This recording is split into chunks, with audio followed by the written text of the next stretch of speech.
Elshinta News and Talk. Pemkot Semarang mencanangkan program urban farming kepada warga ibu kota Jawa Tengah. Hal ini dilakukan sebagai salah satu upaya menekan inflasi dan juga menjadikan kedaulatan pangan di kota Semarang. Saat ini permintaan bibit untuk urban farming di wilayah kota Semarang mengalami peningkatan.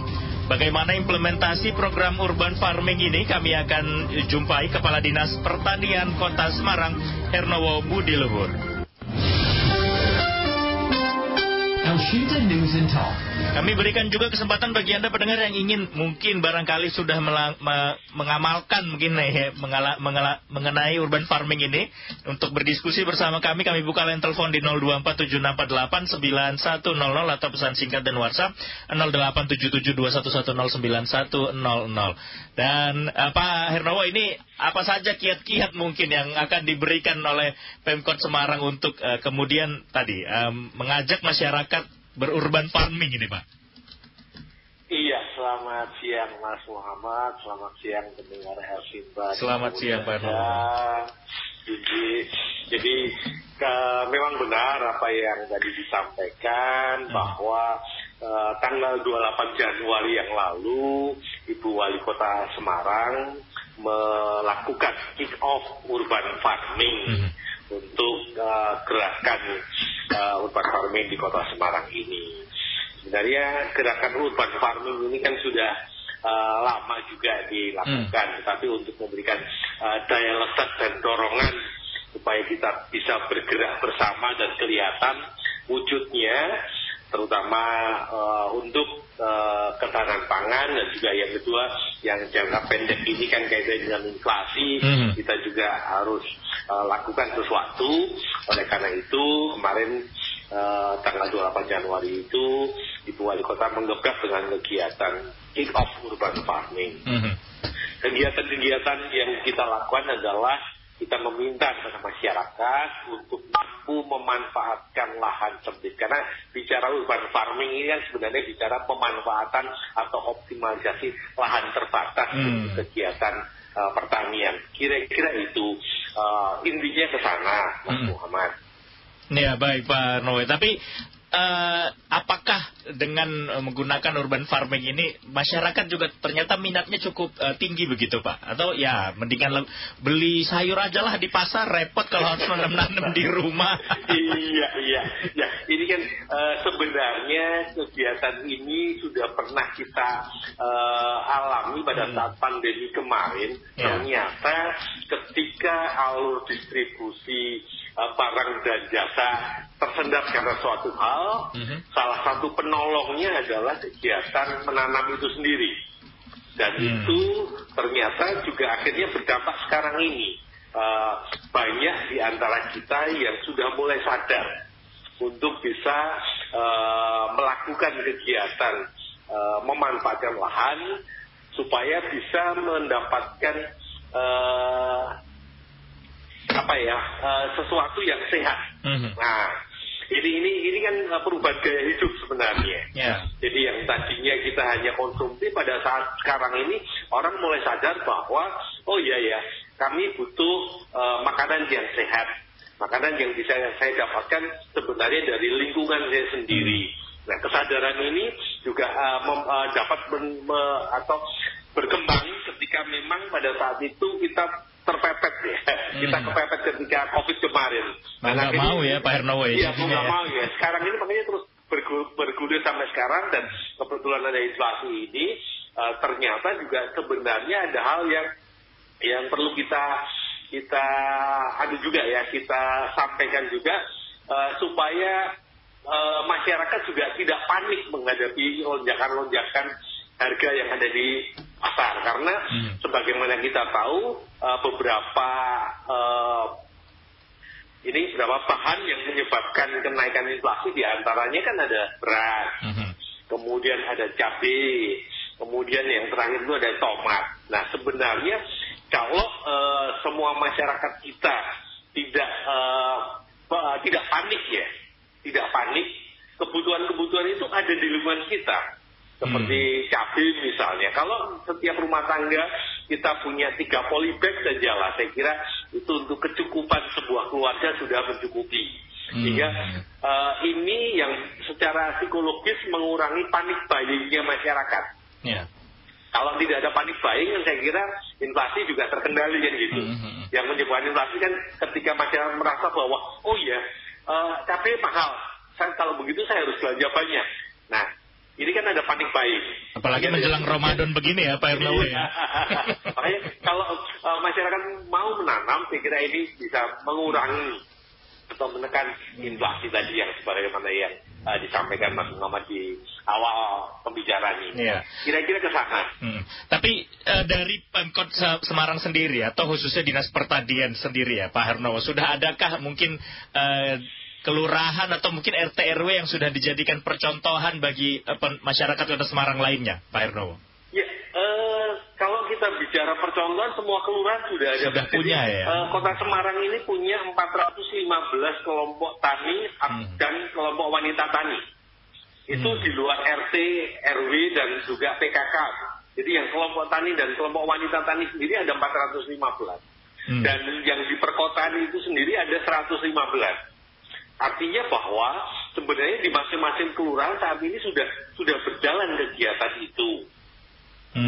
Sudah aktivitas menanam dan sebagainya sudah berlangsung. Nah, gerakan kemarin itu adalah salah satunya kita mendorong agar di masing-masing tanah sempit atau pekarangan sempitnya OPD atau instansi di lingkungan pemerintah kota, baik itu di kelurahan, di kecamatan maupun di tingkat kota, OPD-OPD tingkat kota harus mampu memanfaatkan lahan yang ada untuk memberi contoh urban farming.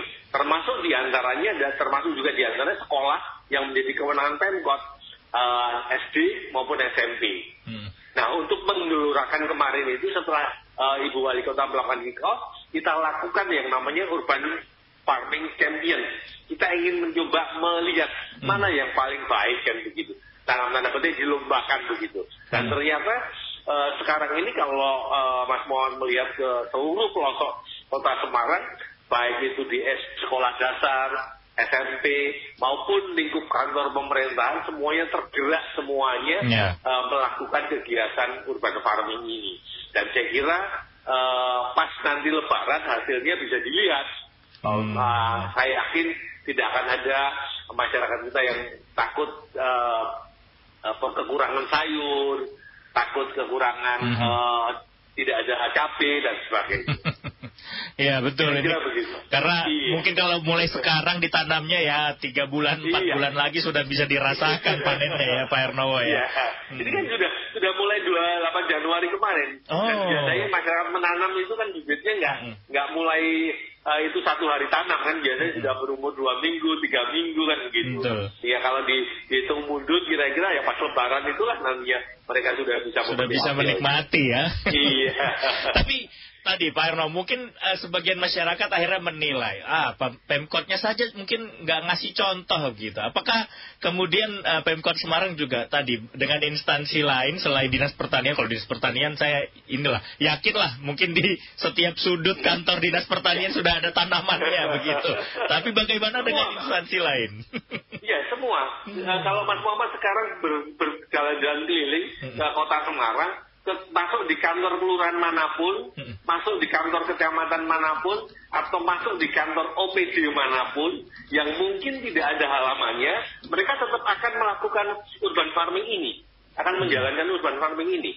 Jadi dengan lahan yang terbatas tadi akan ada banyak teknik yang bisa digunakan oleh mereka, misalnya dengan hidroponik. Nah, itu kan mereka tetap bisa melakukan kegiatan urban farming ini, atau vertical culture misalnya. Itu kan juga bagian-bagian teknik-teknik dari urban farming yang bisa digunakan oleh teman-teman di OPD. Silakan dilihat Mas Muhammad. Jadi semua OPD di Kota Semarang semua sudah bergerak, sudah memberikan contoh.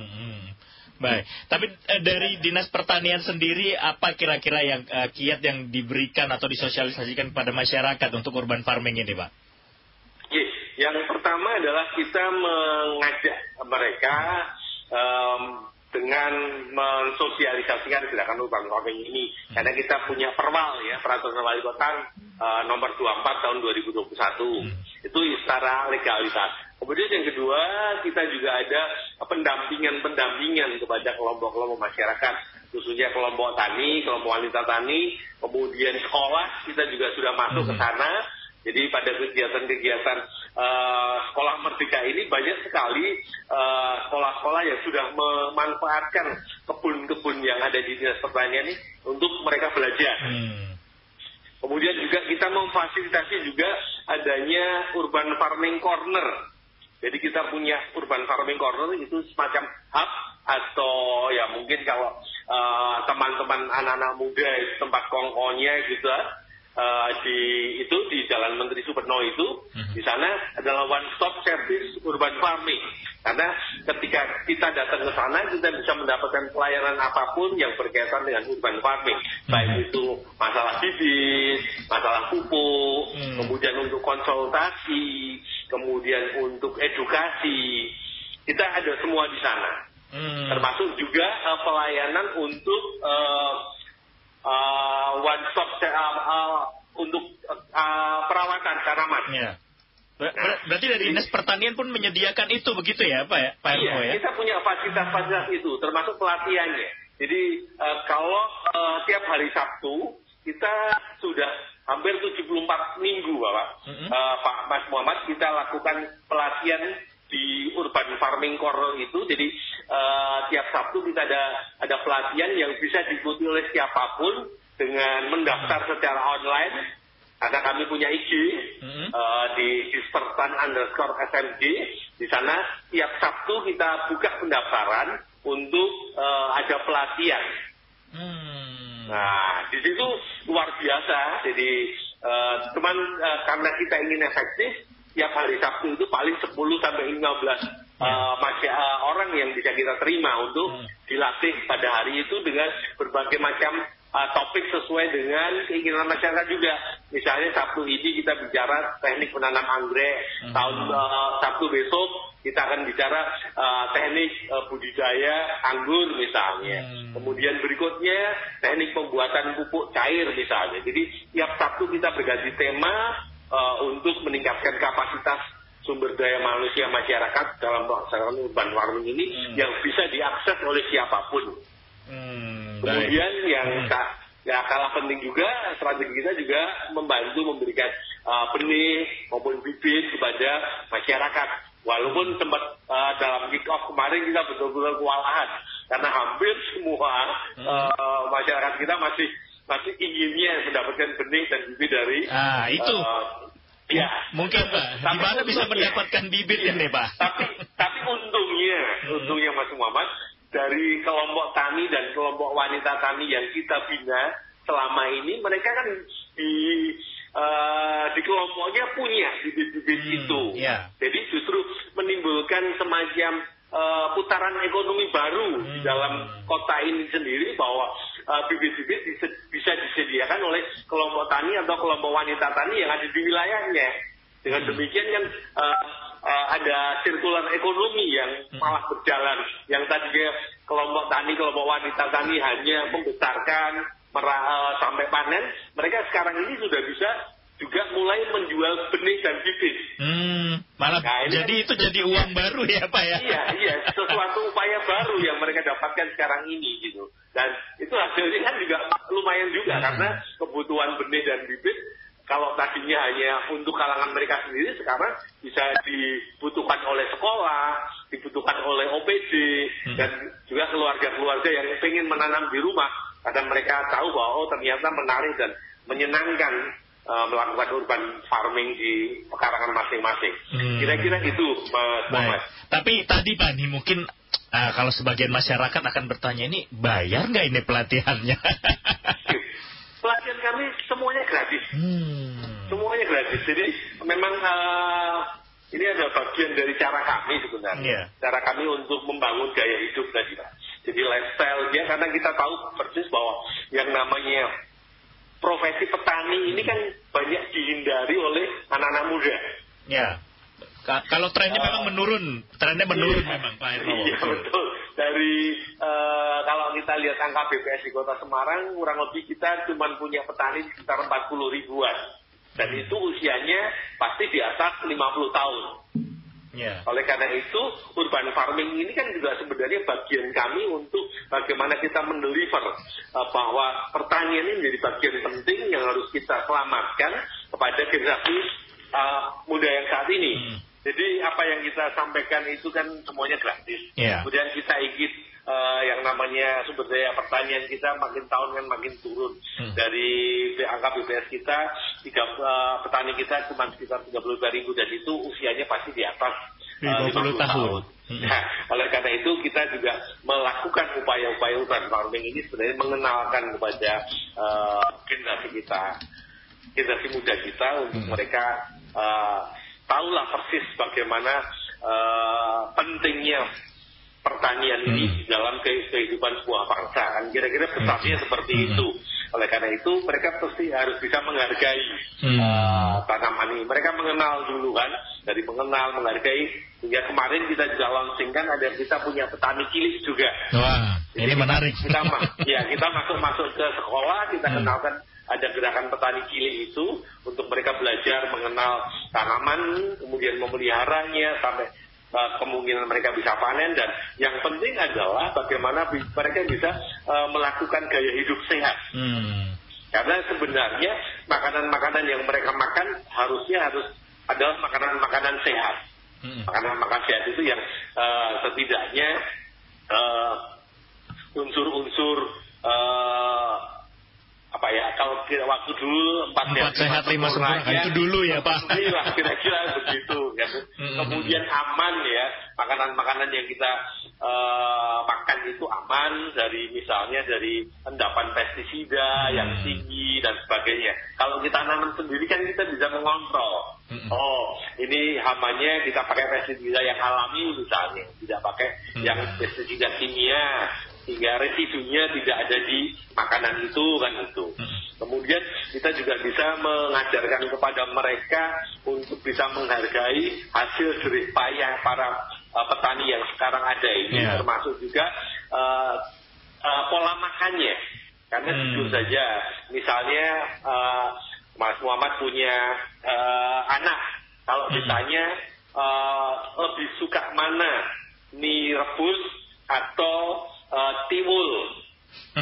Mie rebus kayaknya kalau sekarang. Rebus, kan? Jangankan anaknya, bapaknya juga sukanya mie rebus, Pak. Padahal kita tahu bahwa gandum itu kita nggak bisa produksi. Kan kita nggak bisa menanam. Oleh karena itu, sementara lidah kita sudah dijajah, lebih suka mie rebus tadi kan gitu. Nah, ini yang harus juga kita kembalikan, bahwa kita perlu ada kedaulatan pangan yang memang dihasilkan oleh tanah kita sendiri kan gitu, sehingga ketergantungan kita akan ekspor dan sebagainya bisa berkurang. Nah, ini kan sebenarnya latihan juga yang harus kita lakukan sejak kecil supaya lidah anak-anak kita juga mulai terbiasa. Termasuk juga mungkin upaya-upaya lain yang kalau kita sekarang melihat teknologi, ada beras porang, itu kan kita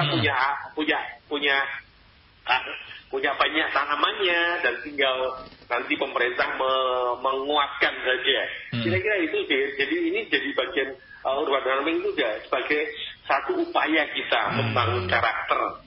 Nah, ini juga penting sebenarnya karena dengan begitu kita mencintai hasil karya, hasil olahan negara sendiri kan otomatis bagian dari cinta tanah air kita terwujud di sana. Di samping sebenarnya dengan bertani ada banyak karakter juga yang bisa kita implementasikan pada anak-anak kita.